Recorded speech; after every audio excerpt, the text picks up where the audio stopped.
Assalamualaikum warahmatullahi wabarakatuh. Perkenalkan, nama saya Zahra Tusifa beserta teman-teman saya Zahira, Sifa Safieka, Salwa Asifa, dan Salwa Khairunisa. Kami dari kelas 8E. Di sini kami ingin memberitahu tentang pertumbuhan ilmu pengetahuan pada masa Bani Umayyah. Pertama-tama mari kita mengenal Daulah Bani Umayyah. Daulah Bani Umayyah adalah negara Islam yang memiliki sejarah besar dan berpengaruh yang luas dalam menyebar agama Islam. Dan dari negara-negara taklukan, Daulah Bani Umayyah lahirlah putra-putra terbaik seperti Imam Bukhari Muslim, Tirmizi, Ibnu Khaldun, At-Tabari, Az-Zahabi, dan tokoh-tokoh lainnya. 1. Munculnya Daulah Bani Umayyah. Kekhalifahan Bani Umayyah pada tahun 41 Hijriah dengan penyerahan kekuasaan oleh cucu Rasulullah SAW, Hasan bin Ali Abu Sufyan. Hasan radhiyallahu an melakukan hal itu untuk menjaga persatuan dan terjaganya darah kaum muslimin. Setelah sebelumnya terjadi perpecahan, munculnya daulah ini membuat posisi orang-orang yang menyebar fitnah, perpecahan terpojok, dan membuat cita-cita mereka pupus. Karena mereka hanya menginginkan kejelekan untuk umat Islam. Mereka menginginkan peperangan dan perpecahan umat ini terus berlangsung. Penyerahan kekuasaan yang dilakukan oleh cucu-cucu Rasulullah SAW menunjukkan bahwa berdirinya kekhalifahan ini tidak dengan cara-cara yang tidak disyariatkan seperti memberontak dan lain sebagainya. 2. Periodisasi Daulah Bani Umayyah. Daulah Bani Umayyah dibangun dan diperkuat fondasinya pada masa pemerintahan dua khalifah, yakni pada masa Khalifah Muawiyah bin Abi Sufyan dan anaknya Yazid bin Muawiyah. Daulah Bani Umayyah menjadikan Damaskus sebagai pusat pemerintahannya saat ini. Damaskus menjadi ibu kota negara syariah sebagai pendiri Daulah Umayyah. Muawiyah bin Abi Sufyan sekaligus menjadi khalifah pertama. Adapun secara lengkap para khalifah bin Umayyah adalah sebagai berikut. Muawiyah bin Abu Sufyan, Yazid bin Muawiyah, Muawiyah bin Yazid, Marwan bin Hakam, Abdul Malik bin Marwan, Al-Walid bin Abdul Malik, Sulaiman bin Abdul Malik, Umar bin Abdul Aziz, Yazid bin Abdul Malik, Hisham bin Abdul Malik, Walid bin Yazid, Yazid bin Walid, Ibrahim bin Al-Walid, Marwan bin Muhammad. Kehidupan budaya Arab pada masa Bani Umayyah. A. Politik dan pemerintahan. Di bidang pemerintahan, budaya Arab dan masa Bani Umayyah mengalami perubahan dan kemajuan. Perubahan yang signifikan dan memiliki pengaruh besar di kemudian hari adalah diubahnya sistem demokrasi atau syura, musyawarah untuk memilih khalifah. Dengan sistem minor pembentukan dewan-dewan penetapan pajak dan khazraj, memiliki pemerintah provinsi dan kemajuan di bidang militer. Pada masa dinasti ini juga dibentuk 5 dewan pusat pemerintahan, yaitu Dewan Militer, Dewan Keuangan, Dewan Surat Menyurat, Dewan Pencapan, dan Dewan Pos. Pengembangan militer. Pada masa pemerintahan Bani Umayyah, perkembangan militer bangsa Arab telah mencapai kemajuan yang signifikan, yang mana pada akhir pemerintahan Bani Umayyah, bangsa Arab telah memiliki suatu armada angkatan laut yang besar, yang terdiri atas 1.700 kapal. Perang ini dicapai berkat belikan pabrik kapal di Mesir, Syria, dan Tunisia. Dengan kekuatannya itu wajar apabila pasukan Arab berhasil melakukan penaklukan pulau-pulau dan kota-kota yang dipisahkan oleh laut. C. Kondisi sosial.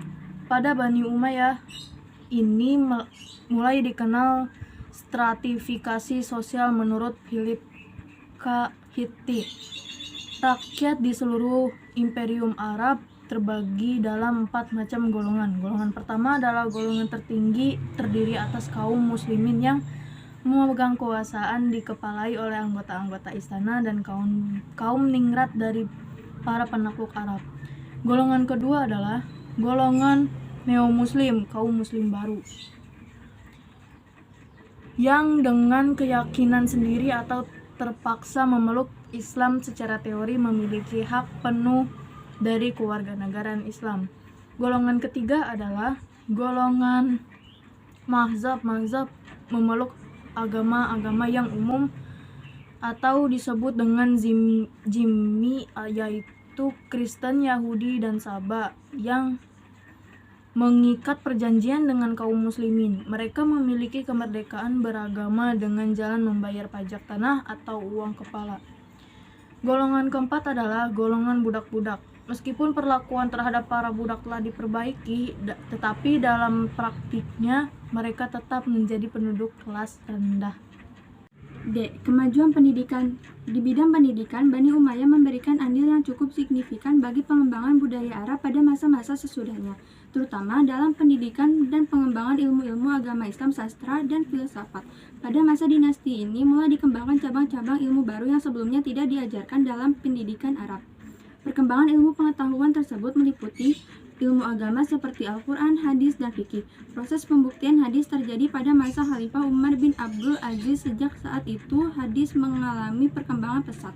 Ilmu sejarah dan geografi, yaitu segala ilmu yang membahas tentang perjalanan hidup, kisah, dan riwayat. Ilmu pengetahuan di bidang bahasa, yaitu segala ilmu yang mempelajari bahasa, nahwu, saraf, dan lain-lain. Bidang ilmu filsafat, yaitu segala ilmu yang pada umumnya berasal dari bangsa asing, seperti ilmu mantik, kimia, astronomi, ilmu hitung, dan ilmu yang berhubungan dengan itu, serta ilmu kedokteran. 4. Pindahan arsitektur. Peranan Khalifah pada masa Bani Umayyah terhadap pengembangan arsitektur Islam tampak menonjol. Perkembangan pesat terjadi terutama pada arsitektur religi, pada arsitektur Muslim Arab atau orang-orang yang mereka pakai mengembangkan suatu bangunan sederhana dan luhur berdasarkan contoh-contoh yang sudah ada terlebih dahulu, tetapi pendapat inspirasi kuat dari pengamatan keberagaman mereka. Abdul Malik mendirikan masjid lain yang bernama Masjid Al-Aqsa, yang dibangun kembali oleh Bani Abbasiyah Al-Mansur.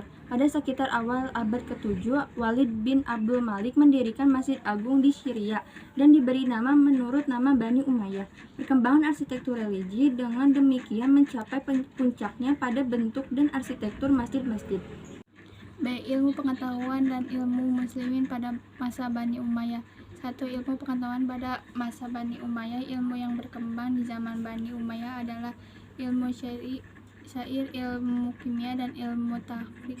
Selain berkembang pula ilmu qiraat, ilmu tafsir, ilmu hadis, ilmu nahwu, ilmu bumi, dan ilmu-ilmu yang disalin dari bahasa asing. Adapun kota yang menjadi pusat kajian ilmu pengetahuan ini antara lain Damaskus, Kufah, Makkah, Dania, Mesir, Cordova, Granada, dan lain-lain. Mesir digunakan sebagai pusat pengajaran ilmu pengetahuan yang berkembang di zaman dinasti Bani Umayyah di antara sebagai berikut. A.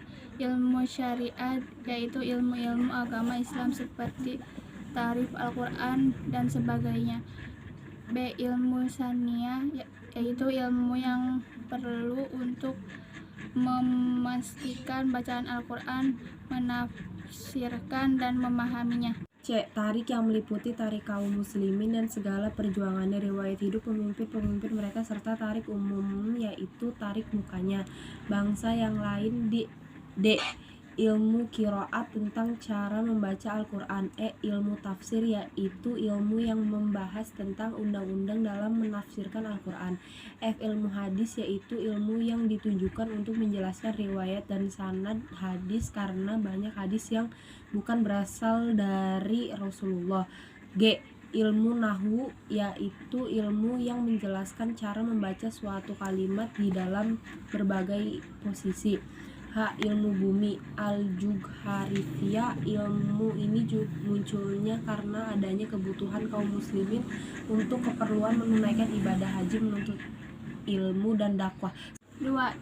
ilmuwan Muslim pada masa Bani Umayyah. Masa Bani Umayyah memiliki prestasi di segala bidang, baik sosial, politik, militer, kebudayaan, atau kesenian, dan utama kemajuan di bidang keilmuan Islam seperti ilmu hadis, tafsir, fikih, tauhid, dan tasawuf. Abu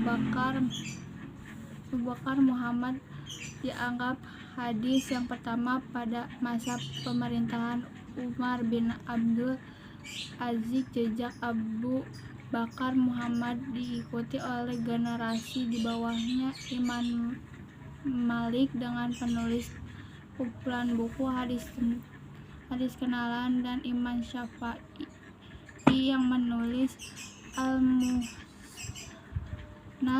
Pada tahap selanjutnya, program pengumpulan hadis dapat disebut serius dari tokoh-tokoh Islam seperti 1. Imam Bukhari, 2. Imam Muslim, 3. Abu Dawud, 4. An-Nasai, 5. At-Tirmizi, 6. Ibnu Majah. B. Bidang ilmu tafsir. Ilmu ini dikhususkan untuk mengetahui kandungan ayat-ayat Al-Quran ketika Nabi masih hidup. Penafsiran ayat-ayat tertentu dituntun oleh ditunjukkan dan melalui malaikat Jibril. Setelah Rasulullah SAW wafat, para sahabat Nabi seperti Ali bin Abi Thalib, Abdul bin Abbas, Abdullah bin Mas'ud, Ubay bin Ka'ab mulai menafsirkan ayat-ayat Al-Quran berdasarkan dari Rasulullah lewat pendengaran mereka ketika Rasulullah masih hidup. C. Bidang ilmu fikih Al-Quran. Sebagai kitab suci yang sempurna, merupakan sumber utama bagi umat Islam, khusus dalam menentukan masalah-masalah hukum pada masa Khulafaur Rasyidin. Penetapan hukum di samping bersumber dari Rasulullah dilakukan sebuah metode penetapan hukum, yaitu ijtihad. Ijtihad merupakan pertimbangan yang berdasarkan kebijaksanaan yang dilakukan dengan adil dalam memutuskan sesuatu masalah. Pada tahap perkembangan pemikiran Islam, lahir sebuah ilmu hukum yang disebut fikih, yang berarti pedoman hukum dalam memahami masalah berdasarkan suatu perintah untuk melakukan suatu perbuatan. Perintah tidak melakukan suatu perbuatan dan memilih antara melakukan atau tidak melakukannya. Pada masa ini muncullah para tokoh ahli fikih, antara lain Zaid bin Al-Munshid, Salim bin Abdullah bin Umar, Rabi'ah bin Abdurrahman, Az-Zuhri,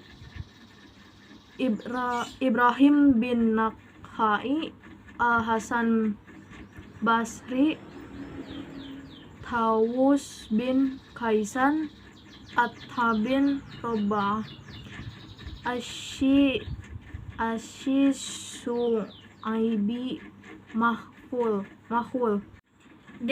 Bidang ilmu tasawuf. Tasawuf merupakan sebuah ilmu tentang cara mendekatkan diri kepada Allah Subhanahu wa Ta'ala. Tujuannya agar hidup semakin mendapatkan makna yang mendalam serta mendapatkan ketentraman jiwa. Ilmu tasawuf berusaha agar hidup manusia memiliki akhlak mulia. Munculnya tasawuf karena setelah umat semakin jauh dari Nabi, terkadang hidupnya tidak terkendali, utamanya dalam hal kecintaan terhadap materi, tokoh-tokoh, dan dalam hal tasawuf antara lain sebagai berikut: Hasan al-Basri, Sufyan ats-Tsauri,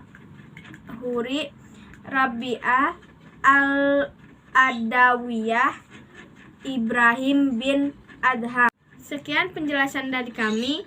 Wassalamualaikum warahmatullahi wabarakatuh.